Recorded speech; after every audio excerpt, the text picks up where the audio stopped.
이렇게 말씀드리도록 하겠습니다. 제목 같이 읽겠습니다. 하나님은 실패자를 쓰셔도 포기자를 쓰지 않으신다. 예, 오늘부터는 요셉 이야기를 좀 하려고 합니다. 여러분 좋아하시는 분들이시죠? 우리가 성장을 하기 위해서는 뭐 여러 가지 방법이 있지만 가장 쉽고 또 가장 정확하고 가장 빠른 그런 방법이 있다면 내가 닮고 싶은 모델을 정해놓고 그 모델을 따라하면 어느덧 나도 성장하는 모습을 우리가 보게 되는 것입니다. 그래서 우리가 믿음의 조상 중에서 많은 분들이 있지만 그 중에 오늘 요셉을 정해놓고 이 요셉의 생애를 살펴보면서 우리 모델로 삼고 그리고 그분의 저분의 믿음을 우리도 본받는 그런 시간이 되었으면 합니다. 요셉의 생애를 뭐 대부분 아실 텐데 제가 좀 정리를 해드리면 첫 번째 요셉의 생애는요 특히 청소년과 청년의 시기는 아주 가시밭길 그런 일이었습니다. 요즘 청년들도 힘든 세대를 살고 있는 것 같아요. 저는 돌이켜보면 제 개인적으로는요 제가 제일 좋은 시대에 태어난 것 같아요. 제가 73년생인데 제일 좋은 시대에 태어나가지고 70년대 그 문화도 알고 80년대 칼라 TV도 보고 올림픽도 보고 삐삐도 경험하고 시티폰도 경험하고 핸드폰도 경험하고 스마트폰도 경험하고 그 외 여러 가지 뭐 그런 해외여행 규제도 이렇게 막 풀리고 그리고 어릴 때 그런 학원에 막 다니는 게 아니라 아이들과 놀던 경험들 그런 것들 그 다음에 대학을 가서도 취업 때문에 막 공부하고 그러지 않았어요. 예, 그냥 뭐 마음껏 그런 캠퍼스의 낭만도 즐기고 뭐 할 거 다 하고 정말 재밌게 살았던 시대가 제가 살던 시대가 아닌가 그렇게 생각이 됩니다. 저보다 밑에 어르신들은 조금 힘드셨을 거고 지금 아이들은 어떻게 보면 참 불쌍해요. 자 그런데 이 요셉에 비하면 아무리 힘든 시대를 살고 있는 우리 청년들과 또 어른들이 할지라도 요셉의 인생을 좀 보게 되면 그래도 내가 참 좋은 시대 행복한 시대에 살고 있구나. 요셉은 정말 힘들었구나. 요셉이 이겨냈다면 나도 이것쯤의 그런 어려움을 이겨낼 수 있다. 우리가 그것을 이제 교훈 받을 수 있을 만큼 정말 힘든 시대를 살았죠. 먼저 어머니가 동생을 낳고 죽었습니다. 그러니까 이제 몇 살 안 돼서 어머니를 이제 잃은 그런 아이가 됐고요. 10명의 배다른 형들에게 미움을 받았습니다. 그리고 형들이 그를 이제 죽이려고 하는 데까지 벌어지죠. 형제끼리 죽이는 거예요, 형들이. 그러다가 형들이 이제 죽이지는 않고 요셉을 애굽의 노예로 팔아버립니다. 그때 나이가 17살입니다. 17살에 유학 간 게 아닙니다. 노예로 팔려간 거예요. 17살에 유학을 가도 현지 적응 못할까봐 어머니 아버지도 걱정 많이 하시잖아요. 20살 넘어서 군대를 가도 걱정 많이 하시잖아요. 근데 요셉은요 17살에 노예로 팔려갔습니다. 말 한마디 통하지 않는 애굽 이집트로 노예로 팔려갑니다. 말이 노예지 그 당시 노예는 짐승입니다. 주인의 소유예요. 마음대로 죽일 수 있고 그냥 버릴 수 있는 그런 존재가 노예인데 그것을 17살 때 경험을 하게 됩니다. 17살 손들어 보세요. 고1 김창 집사님이 손을 왜 들어요? 마음은 춤춤이죠. 고1이 17살이죠. 예. 그러니까 지금 중3이 내년에 이제 고1 되는 건데 그 17살 때 그런 이제 인생을 시작하게 된 거죠. 그런데 거기서 어려움이 멈추지 않아요. 여주인으로부터 이제 성적인 유혹을 이제 받게 되고 그것을 피했더니 누명을 쓰게 되고 감옥에까지 가게 됩니다. 여러분 아무리 그래도 노예가 낫지 감옥이 낫겠어요? 인생이 더 밑바닥으로 떨어진 겁니다. 그리고 그 감옥에서조차도 믿었던 사람에게 배신을 당하는 잊혀지는 그런 존재가 됐다라는 거죠. 자 이런 상황이라면요 어떻게 되는 게 이해가 됩니까? 뭐 삶을 포기한다거나 목숨을 그냥 포기한다거나 아니면 누구를 원망하고 그의 형을 원망하고 아버지를 원망하고 누구를 하나님을 원망하고 그런 모습을 사는 것이 어떻게 보면 당연해 보입니다. 그런데 요셉은 그렇지 않다는 거죠. 자 이렇게 힘들 때 하나님이 나타나셔서 요셉을 위로해 주신다면 얼마나 힘이 되겠습니까? 그렇죠? 아무도 없는데 하나님이 나타나서 위로를 해주신다. 그런데 놀랍게도 요셉에게는 하나님이 단 한 번도 나타나지 않습니다. 하나님이 나타나지 않으실 뿐만 아니라 단 한 번도 하나님이 그에게 말씀하신 적도 없어요. 그의 증조할아버지 아브라함, 또 할아버지 이삭, 아버지 야곱에게는 하나님이 자주 나타나셨어요. 툭 하면 나타나셔가지고 내가 이 땅을 너에게 주겠다, 너의 자손이 뭐 번성하게 될 것이다, 이런 약속을 많이 해주셨다는 거예요. 근데 요셉에게는 한마디 안 하십니다. 한마디. 그래서 우리 하나님을 표현할 때 아브라함의 하나님, 이삭의 하나님, 야곱의 하나님까지 딱 끝나잖아요. 요셉의 하나님이라는 단어는 없어요. 왜냐하면 요셉에게는 말씀하지 않으셨기 때문에 그렇습니다. 그러면 야곱에게서 하나님의 말씀이 끝난 거냐? 그렇지 않아요. 그 밑에 보면 모세부터 줄줄이 또 하나님께서 계속 말씀하시잖아요. 모세, 여호수아, 엘리야, 엘리사, 수없이 많은 사람들한테, 그리고 신약 시대에 가서도 하나님이 말씀하셨는데 요셉에게는 한 번도 나타나지 않고 한 번도 말씀하지 않습니다. 왜요? 요셉이 믿음이 없어서요? 요셉이 하나님 보시기에 마음에 안 들어서요? 요셉이 많이 부족했어요? 아닙니다. 제가 봤을 때 성경에서 가장 완벽한 사람을 하면 고르라고 한다면 그 중에 한 명이 요셉입니다. 다윗은 비교가 안 돼요. 다윗은 요셉에 비하면 정말 죄인 중에 죄인이에요. 요셉은 그렇게 괜찮은 사람이었어요. 그럼에도 불구하고 하나님 그에게 나타나지 않았다. 하나님만 나타나지 않으신 게 아니라 그가 애국으로 팔려온 이후에는요, 그의 주위에는 아무도 없었다는 거예요. 하나님을 믿는 사람이 단 한 명도 없었어요. 누가 있겠습니까? 애국에 팔려왔는데 지인도 없어요. 친구를 사귀었다 칩시다. 그 사람이 하나님을 알겠어요? 모릅니다. 그렇기 때문에 그에게는 성경도 없고 교회도 없고 예배도 없고 믿음의 공동체도 없고 뭐 교제할 수가 없는 거예요. 그를 말씀으로 유리해 줄 수 있는 진정한 사람 단 한 사람도 없었다는 거예요. 그럼 완전한 혼자였습니다. 정말 외롭고 고독한 그런 삶을 17살짜리가 살기 시작한 거예요. 몇 살까지요? 30살까지. 무려 13년 동안 그는 혼자 그렇게 산다는 겁니다. 이런 상황임에도 불구하고 요셉은 삐뚤어 나가지 않았어요. 하나님을 원망하지도 않았고 하나님을 떠나지도 않았다는 거예요. 그는 하나님을 의지했습니다. 노예로 살 때도, 감옥에 갔어도, 바로왕 앞에 섰어도, 소년 시절에도, 중년, 노년 시절에도 그는 하나님만 의지하는 그런 사람이었다는 거예요. 그래서 그런 그의 삶을 보고 하나님을 전혀 알지 못했던 사람들은 이런 고백을 합니다.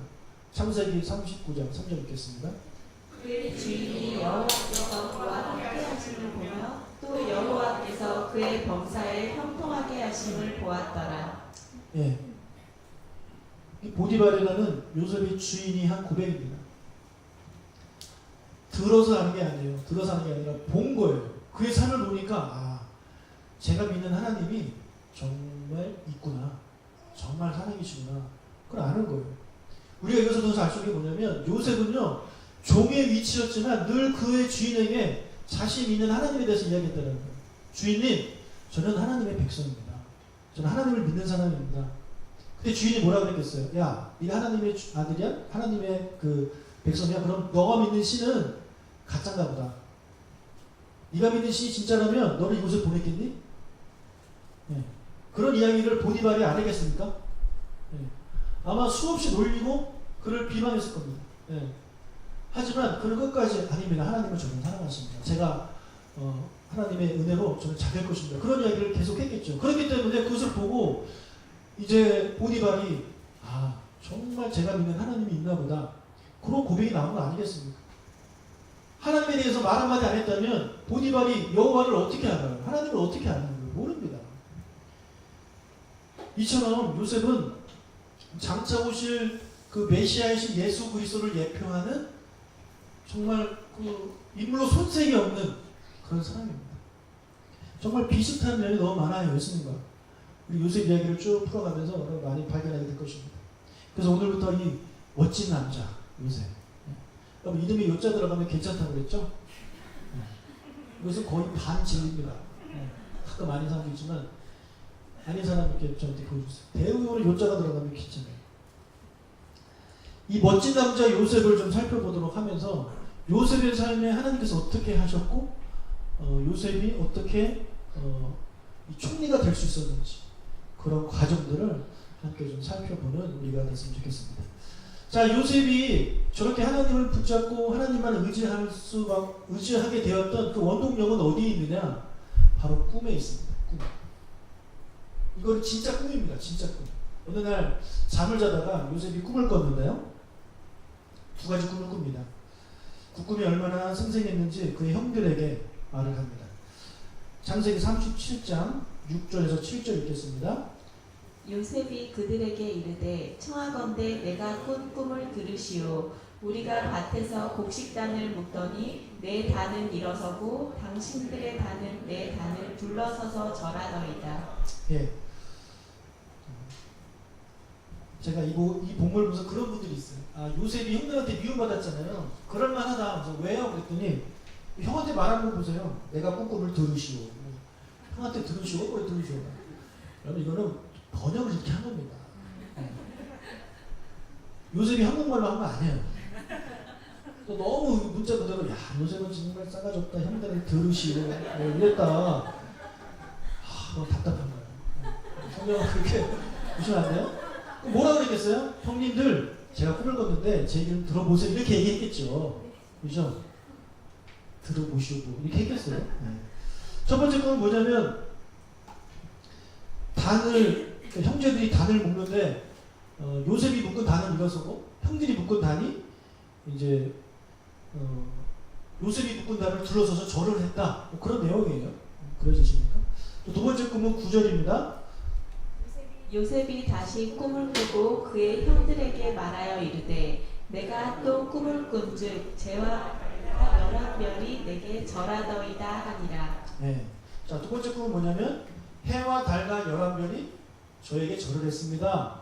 이런 꿈 얘기를 하는 거예요. 여러분 일반적으로 아담으로부터 시작해서 아브라함의 아버지 데라까지 그 이제 기간을 2000년이라고 봅니다. 2000년. 그리고 아브라함 때부터 예수님 오실 때까지가 2000년. 그리고 예수님부터 지금까지 2000년이죠. 2000년 단위로 이제 이렇게 세월이 지나가는데 그 첫 번째 2000년 동안 하나님께서 꿈을 통해 사람들한테 나타나신 적이 없어요. 꿈을 통해서 사람에게 말씀하신 게 언제 처음 시작되느냐? 아브라함 때부터 시작합니다. 아브라함. 그래서 아브라함도 꿈을 꿨고 또 그의 아버지 요셉도 이제 야곱도 꿈을 꿉니다. 특히 야곱의 생애를 보면 하나님이 꿈을 통해서 여러 번 말씀하세요. 요셉도 꿈을 꿨지만 그의 아버지 야곱의 꿈과는 많이 다릅니다. 첫 번째 뭐가 다르냐면 야곱의 꿈에는 하나님이 나타났어요. 근데 요셉의 꿈에는 하나님이 나타나지 않습니다. 뭐가 나타났나요? 뭐 곡식, 해달, 별. 하나님이 있나요? 없어요. 네. 그리고 두 번째, 야곱의 꿈에는 하나님이 나타나셔서 구체적으로 말씀하십니다. 이렇게 될 거다. 이런 약속을 구체적으로 해주신단 말이에요. 그런데 요셉의 꿈을 우리가 봤지만 뭐 구체적으로 뭐 있나요? 그냥 비유적인 거예요. 곡식들이 절을 하고 해달별이 절을 해요. 이게 무슨 내용이에요? 무슨 내용이에요? 우리가 이 꿈을 보면서 추측을 할 수 있어요. 예상. 그런 내용이 아닐까? 너는 뭐라고 생각하니? 나는 이 꿈을 들어보니까 그런 것 같아. 형들이 요셉한테 절을 하고 해달별, 그러니까 해와 달과 11개의 별이라고 하니까 요셉의 아버지 어머니 형들이 요셉에게 절을 하는 건가 보다. 이렇게 형들도 그렇게 이제 해석을 했단 말이에요. 그리고 미호를 한 건데 정확한 건 아니잖아요. 우리가 대충 예상하는 거예요. 뭐냐면 나중에 요셉이 커서 모든 사람들이 그에게 절을 할 만한 높은 지위에 올라가겠구나. 우리가 그렇게 추측을 할 뿐이지 정확합니까? 아니에요. 제가 어제 꿈을 꿨어요. 길을 가다가 어떤 아저씨 2명이 길을 가는데 제가 앞장서서 지나가다가 그 아저씨 앞을 어떻게 하다가 확 지나가게 됐어요. 그래서 그 아저씨가 또 가다가 갑자기 저를 딱 쳐다보더니 저는 괘씸한 건가 봐요. 저를 막 따라와요. 그래서 저는 뒤 돌아서 다시 도망가는 꿈을 꿨어요. 그러다가 아저씨 나한테 왜 그래요? 그랬거든요. 그때 아내가 저를 깨웠어요. 여보 왜 그래? 무슨 꿈이에요? 개꿈. 개꿈은 개꿈이지만 해석을 해보란 말이에요. 이게 뭐냐고요. 정확하게 몰라요. 꿈은 꿈이기 때문에. 그래서 특히 이 요셉의 꿈은요, 정확하지 않습니다. 그런데 요셉은요, 이 꿈을 붙잡고 아까 말씀드린 그 13년 동안의 길고 긴 터널을 그가 이겨나갔다는 겁니다. 네, 길고 긴 터널. 누구는 아마 그 꿈 얘기를 듣고 아이 그게 뭐야 개꿈이야 너의 상황을 봐라 네가 뭐 높이가 되는커녕 일반 사람이었다가 노예가 되고 노예였다가 감옥에 갔는데 꿈과 반대네? 그렇구나 꿈은 반대구나? 막 이렇게 놀렸을지도 모르겠습니다. 네. 하지만 요셉은요 저 꿈 하나 붙잡고 13년을 산 거예요. 감옥에서 노예 생활하면서. 그리고 결국 어떻게 됐습니까? 그 꿈대로 됐다라는 거예요. 그가 붙잡은 꿈대로 됐다라는 거예요. 그가 30살이 돼서 놀랍게도 애굽의 총리가 됩니다. 어떻게 됐는지 나중에 말씀드릴게요. 계속 오세요. To be continued. 네. 그래서 그 꿈대로 돼가지고 애굽의 대총리가 돼서 그의 형들이 와서 절을 하고 형들뿐만 아니라 그 주변에 있는 모든 나라들의 사람들이 곡식을 얻게 와서 절을 하잖아요. 그래서 그것을 보니까 그럼 그 옛날 13년 전에 꿨던 그 옛날에 꿨던 그 꿈이 이런 내용이구나. 우리가 이제 돌이켜서 알 수 있는 거죠. 하지만 우리가 나중에 일을 모르면 그 꿈이 뭔지 모른단 말이에요. 근데 우리는 성경을 읽으면 나중에 일을 아니까 하나님의 시각으로 그걸 본단 말이에요. 괜찮아, 좀만 참아, 잘 될 거야. 하지만 그렇지 않아요. 요셉은 아무것도 몰라요. 어떻게 될지 모르는 거예요. 그냥 꿈 하나 붙잡고 살아가는 겁니다. 여러분, 세상은 실패자를 쓰지 않습니다. 세상은 실패자를 쓰지 않아요. 그냥 버립니다. 몇 번 뭐 기회를 줄지 모르겠지만 그냥 버립니다. 부부간에도 실패자는 쓰지 않아요. 하지만 하나님은요 실패자를 쓰십니다. 두 번째 기회를 주고 세 번째 기회를 주고 가장 대표적인 사람이 이제 모세죠. 사람을 죽였던 사람입니다. 실패자죠. 그보다 큰 실패자가 어디 있어요. 하지만 그에게 하나님께서 기회를 주시고 그를 하여금 이스라엘 공동체를 이끌어갈 수 있는 리더로 세운단 말이에요. 그런 사람이 성경에는 수도 없이 많아요. 하나님은요 실패자를 쓰십니다. 하지만 하나님이 안 쓰시는 사람이 있어요. 포기자. 포기한 사람은요 하나님이 절대 쓰지 않습니다. 포기하면 하나님이 쓸 수가 없어요. 내가 안 하겠다는데. 하나님이 마침표 찍기 전에 내가 마침표 찍어버려서는 하나님이 쓰지 않습니다. 우리가 아무리 실패하고 아무리 넘어지고 아무리 쓰러져도 포기하지 않으면 하나님이 쓰시는 거예요. 근데 우리가 살아가다 보면 너무 힘드니까 포기해버리는 거죠.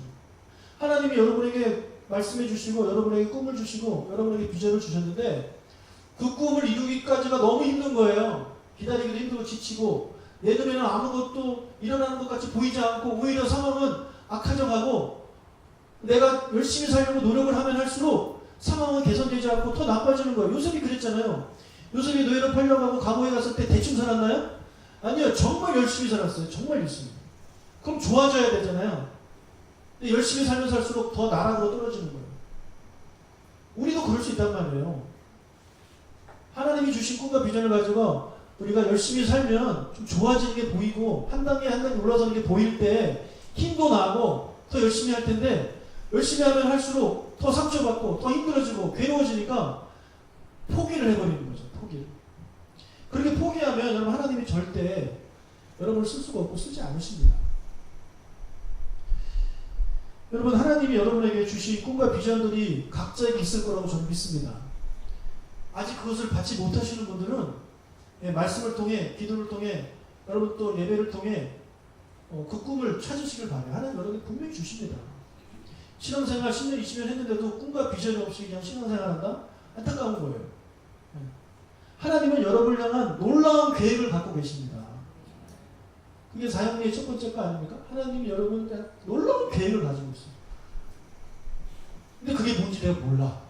그냥 교회 다니는 거예요. 그냥 복받고 잘되고 건강하고 그걸 위해서 살아가는 거죠. 아니에요. 여러분을 향한 놀라운 계획을 갖고 계세요. 여러분 그걸 아시고 깨달으셔야 돼요. 분명 여러분에게도 하나님께서 꿈을 통해 말씀하셨을 겁니다. 꿈 안 꾸시는 분 계십니까? 다 꿈 꾸신단 말이에요. 사람은요 다 꿈을 꿔요. 근데 그 꿈 중에 아까 제가 꿨던 그런 말도 안 되는 꿈, 뭐 별의별 이상한 꿈도 많이 꿨겠지만 하나님께서 꿈을 통해 여러분에게 말씀하십니다. 예. 그게 아브라함 때부터 시작한 거예요. 그 전까지 없었어요. 지금도 하나님은 그렇게 역사하십니다. 그럼 믿으시길 축복합니다. 여러분 모를 뿐이에요. 신경을 안 쓸 뿐이에요. 만약에 여러분이 요셉이 꿨던 꿈과 똑같은 꿈을 꿨다고 가정해 봅시다. 해와 달과 저 같은 경우에 해와 달과 세 개의 별이 저한테 절을 해요.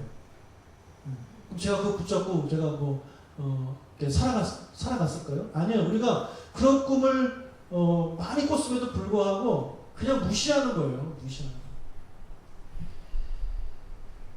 제가 지난주에 시리즈로 꿈을 꿨는데 휴가 기간이어가지고 잠을 푹 자서 꿈도 이렇게 꾼 것 같아요. 첫 번째 꿈은 뭐였냐면 새로 오신 성도님들과 같이 성경 공부를 하는 꿈을 꿨어요. 그리고 그 다음날 두 번째 꿈은 그분들과 또 다른 성경 공부를 하는 꿈을 꿨어요. 그리고 지난 금요일 새벽에는 제가 이런 꿈을 꿨습니다. 본당이 보여요. 누수교회 본당이에요.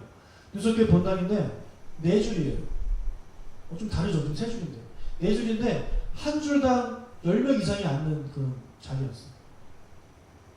그리고 여기부터 저 끝까지가 되게 멀었어요. 되게 멀고 보니까 단독 건물이라 천정이 높았거든요. 그런 꿈을 제가 꿨어요. 그리고 사람들이 어떻게 앉아있었냐면 좌우에 사람들이 많이 앉아있었는데 특히 뒤쪽에 많이 앉아있더라고요. 그리고 가운데 두 줄은 사람이 없는 건 아닌데 있었지만 양쪽 사이드에 비해서 그렇게 많지는 않았어요. 이게 꿈이 너무 현실적인 거예요. 보통 교회가 그러지 않아요? 그냥 꿈이면 하나님 꽉 차 있는 걸 좀 보여주시지 듬성듬성 있고 저 뒤에 앉아있고 물론 뒤에 앉았다고 여러분 뭐라 하는 거 아닙니다. 네. 그런 걸 보여주신 거예요. 제가 생각해보니까 본당이 되게 컸거든요. 그래서 그 정도만 보여도 엄청나게 큰 숫자더라고요. 근데 제가 이게 6년 만에 이런 꿈을 꿨습니다. 유성교회를 개척하기 전에 미국에서 공부할 때 하나님께 저는 늘 이렇게 기도하면서 제가 한국에 가서 교회를 개척하려고 하는데 하나님 보여달라고 어디에다가 어느 장소에다 개척을 해야 될 것인지 저에게 보여달라고 어떤 목회를 해야 될 것인지 저에게 보여달라고 저는 그렇게 기도를 많이 했어요. 그리고 자기 전에 노트 같은 거 딱 놓고 자기 하나님 오늘 밤 꿈에 말씀해 주십시오 하고 그 제가 꿈이 뭐냐면 그때 첫 번째 꿈은 이번에 제가 신뢰를 받잖아요. 다음 그 첫 번째 본 거는 그 교회 외벽이었어요. 교회 예벽과 교회 마당을 하나님께서 보여주셨어요. 그래서 그렇게 적어놨어요. 노트에다. 그 다른 내용들도 하나님께서 보여주시고 그러다가 이제 6년 만에 하나님께서 이번에 속을 보여주신 거예요. 나중에 어떤 걸 또 보여주실지 기대가 됩니다. 여러분 저는 이 꿈이 저는 개꿈이라고 생각하지 않아요. 여러분은 그러실 수 있겠지만 저는 아닙니다. 저는 확신합니다. 하나님이 주신 꿈입니다. 저에게 주신 꿈과 비전입니다. 여러분 그런데 이 꿈이 금방 이루어지느냐? 그렇지 않다는 거예요. 제가 첫 번째 꿈을 꾸고 두 번째 꿈을 꿨는데 아직도 우리는 제가 봤던 그런 교회는 없어요. 우리는 지금 상가에 있을 뿐이고 7층에 일부만 쓰고 있을 뿐입니다. 누가 보기에는 저를 놀릴 수 있어요. 야, 너 그렇게 그런 예배당을 봤다고 나한테 말하더니 너 6년 동안 뭐 했니? 그렇게 말을 할 수 있어요. 그 사람은 저를 실패자라고 말해줬어요. 야, 6년이 됐는데 이 정도는 하지 마라. 이렇게 말을 할 수 있을지도 모르겠습니다. 그리고 제가 또 몇 년 지나서 또 10년 후에 그때 제가 봤던 그런 꿈들이 아직까지 안 이루어질 수도 있어요. 하지만 저는 물론 그들이 보기엔 실패자일지 모르겠지만 저는 포기하지 않습니다. 하나님의 꿈은요, 우리가 붙잡고 있으면 반드시 이루어지는 거예요. 하나님이 저에게 오요한 내가 몇 년 안에 해줄게 그렇게 약속하지 않았어요. 심지어 하나님은 저에게 오요한 너가 목회하는 동안 내가 이렇게 해줄게 그렇게 말씀하신 적도 없어요. 저에게 보여주신 것 뿐입니다. 그렇다면 제가 꿈에 봤던 이 시리즈를 꾸고 있는 이 꿈에 봤던 이 모습들이 제가 은퇴하기 전까지 안 이루어질 수도 있어요. 그리고 제가 은퇴한 다음에 이루어질 수 있다는 거예요. 우리가 하나님이 주신 꿈을 붙잡고 있으면 포기하지만 않으면 하나님은 반드시 그 꿈을 이루어 주십니다. 할렐루야? 저에게만 그런 것이 아니라 뉴스교회만 그런 것이 아니라 여러분에게도 그렇다는 거예요. 요셉을 다시 한번 정말 진지하게 묵상해 보세요. 그런 꿈을 꿨는데 노예로 팔려가고 감옥에 가요. 제일 좋은 시절 17살 때부터 30살 때까지 감옥에 있어요. 노예로 살다가. 꿈과는 정말 정반대잖아요. 그 상황에서 그가 뭐 누굴 욕하거나 자전하거나 물론 때로는 좌절도 왔겠죠. 저에게도 그런 것이 가끔 찾아오기 때문에 그런 어려움이 있겠죠. 하지만 그는 붙잡고 끝까지 그것을 견뎌냈습니다. 그렇기 때문에 하나님께서 그에게 그 꿈대로 이루어지는 그런 은혜를 베풀어 주셨다는 사실입니다. 저도 여러분들에게 좀 그런 요셉의 그런 끈질긴 믿음 그런 것을 좀 우리가 붙잡았으면 좋겠다라는 그런 말씀을 제가 말씀드리고 싶습니다. 요셉은요 하나님이 보여주신 꿈에 포로가 되었기 때문에 그는 포기하지 않았어요. 근데 포기하는 사람들은 어떤 사람들이냐? 하나님이 주신 꿈에 포로가 되는 것이 아니라 현실의 포로가 되는 사람들입니다. 꿈과 현실은 다르잖아요. 그죠? 근데 꿈은 꿈이고 우리는 현실은 현실이야. 꿈 같은 소리 하지 마. 현실 이런데 우리는 꿈보다 현실을 더 중요하게 생각합니다. 당장 먹고 사는 문제가 있기 때문에 현실을 중요하게 생각합니다. 그래서 현실을 보니까 뭐 두려움도 있고 근심도 있고 의심이 있는 거예요. 그래서 현실에 포로된 사람들은 꿈을 포기하게 되는 거예요. 물론 헛된 꿈이 있을 수 있어요. 제가 말씀드린 것은 헛된 꿈을 말하는 게 아니라 하나님이 주신 꿈을 말씀드리는 거예요. 하나님이 주신 꿈. 허황된 꿈 꾸지 마세요. 진짜 하나님이 주신 꿈을 붙잡은 사람들은 끝까지 견뎌야 되는데 대부분의 많은 사람들이 현실의 포로가 되어서 현실을 바라보니까 그거는 꿈일 뿐이야. 그건 불가능해. 나한테는 안 돼. 이루어질 수 없는 일이야. 그렇게 생각하고 그 일, 하나님 주신 꿈들을 포기한다는 거예요. 얼마나 안타깝습니까? 우리가 믿지 않는 사람들도 아니고 믿는 사람인데 하나님이 우리의 든든한 백이 되신데 우리는 왜 포기하냐고. 왜 현실을 보면서 포기하냐고. 우리가 현실도 부정할 수는 없지만 꼭 꿈을 꾸신 분들은 그 꿈을 이루실 때까지 하나님께서 이루어주실 때까지 참고 견디셔서 꿈의 포로가 되셔서 그 꿈들을 반드시 이루시길 주의 이름으로 축복합니다. 아멘. 현실에 사로잡힌 자들에게 지금 여러분이 혹시 그 현실의 포로가 되었는지 모르겠어요. 그런 분들 예수님께서 이렇게 말씀하십니다. 갈라디아서 5장 1절 읽겠습니다. 그리스도께서 우리를 자유롭게 하려고 자유를 주셨으니 그러므로 굳건하게 서서 다시는 종의 멍에를 매지 말라. 우리는 현실의 멍에, 종의 멍에, 그런 근심, 걱정, 그런 것을 우리가 이제 노예가 돼서 우리 만삭에 살고 있어요. 하나님 예수님이 우리를 거기로부터 우리를 자유롭게 하시기 위해서 이 땅에 오셨어요. 그 모든 문제를 해결해 주셨고 우리가 하나님 아버지 예수 그리스도를 믿고 의지하면 우리는 종의 멍에를 다시는 매지 않는 사람들이 되는 거예요. 꿈을 가진 사람들은 저렇게 되는 거예요. 하지만 이 꿈을 버리고 현실을 택하는 사람들은 다시금 종의 멍에를 메고 사는 거예요. 교회를 다니고 하나님의 자녀가 됐음에도 불구하고 아무런 꿈도 없이 아무런 비전도 없이 그냥 오늘 하루 먹고 사는 거가 전부인 그런 인생이 되어버리는 것입니다. 얼마나 안타깝습니까? 우리가 먹으려고 태어났나요? 우리가 그러잖아요. 다 먹고 살자고 하는 짓인데 아니에요 여러분. 우리는 먹고 살려고 살아가는 사람이 아닙니다. 우리도 모르게 그렇게 돼버리는 거예요. 먹는 게 제일 큰 문제예요. 잘 먹고 잘 사는 게. 사랑하는 여러분, 현실의 포로가 되지 마시고 하나님이 주신 꿈에 포로가 되실 주를 축복합니다. 목사님, 저는 요셉이나 목사님처럼 그런 꿈을 꾼 적이 없습니다. 그럼 저는 무엇을 붙잡아야 되나요? 저도 그런 꿈을 하나님께서 꾸게 하신다면 요셉처럼 잘 이겨낼 자신이 있습니다. 이렇게 말씀하신 분이 계실지 모르겠습니다. 그렇지 않아요. 하나님은 우리에게 요셉보다 훨씬 좋은 것을 주셨어요. 여러분 꿈은 정말 힘이에요. 힘이에요. 그 몇 명이 앉았는데 저 기억이 안 나니까 많았다 이렇게만 되는 거지 뭐 이쪽이 몇 명 왔고 몇 명 왔고 뭐 몇 평이 이런 게 전혀 없어요. 하나님은 우리에게 그런 꿈에서 말씀하시는 것도 하시지만 더 좋은 선물을 우리에게 주셨어요. 그것이 뭐냐면 바로 성경입니다. 문자화된 활자화된 하나님의 약속이에요. 창세기부터 요한계시록까지 여러분에게 하나님의 구원 계획을 다 보여주시고 여러분에 대한 하나님의 계획을 다 알려주셨단 말이에요. 우리가 어떻게 살아야 되고 내가 어떤 꿈을 가져야 되고 하나님께 다 보여주셨단 말이에요. 그래서 그것이 아직까지 할 때는 성경을 다시 보면 되는 거죠. 요셉이 여러분을 보면서 무슨 생각하겠어요? 만약에 요셉이 지금 시대에 태어났다 그러면 야 너희들 정말 좋은 시대에 태어났다. 정말 살만하겠다. 야 나 때는 아무것도 없었어. 성경은 뭐 두루마기 그런 것도 없었어. 아직 써지기 전이니까. 나는 동료도 없고 교회도 없고 같이 예배드릴 사람도 한 명도 없었어. 나 그냥 꿈 하나 딱 하나 꿨어. 그것도 애매모호한 꿈. 그런데 나는 거기서 그 꿈 붙잡고 살아왔다면 너희들은 이렇게 좋은 환경에서 하나님이 주신 그 말씀, 활자된 말씀을 가지고 살아가면서 왜 이렇게 의심하고 걱정하고 포기하고 살아가고 있니? 이해가 안 될 겁니다. 사랑하는 여러분, 요셉이 특별해서 그런가요?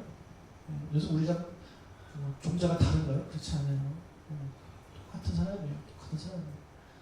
다른 게 있다면 하나님을 확실히 믿었다는 거고 우리는 하나님을 확실히 믿지 못한다는 거예요. 한쪽은 하나님, 한쪽은 세상. 저울질하고 있는 거죠. 그렇기 때문에 툭하면 이 현실적으로 무게가 넘어지게 되면 하나님의 꿈을 버리는 거예요. 오늘 비가 올 때 여러분 혹시 그런 고민하시고 있습니까? 아 갈까 말까? 우리가 비 하나 오는 것만 해도 교회 갈 것을 포기할까 말까 생각하는 사람은 우리의 믿음이 그렇게 약한 거예요. 물론 초신자들이야 그럴 수 있어요. 우리가 얼마나 많은 그런 삶의 상황에서 쉽게 포기합니까? 특히 교회를 오래 다녔음에도 불구하고 뭐 때문에 포기하고 뭐 때문에 포기하고 뭐 때문에 포기하고 할 수 있는데도 안 하는 것들 얼마나 많습니까?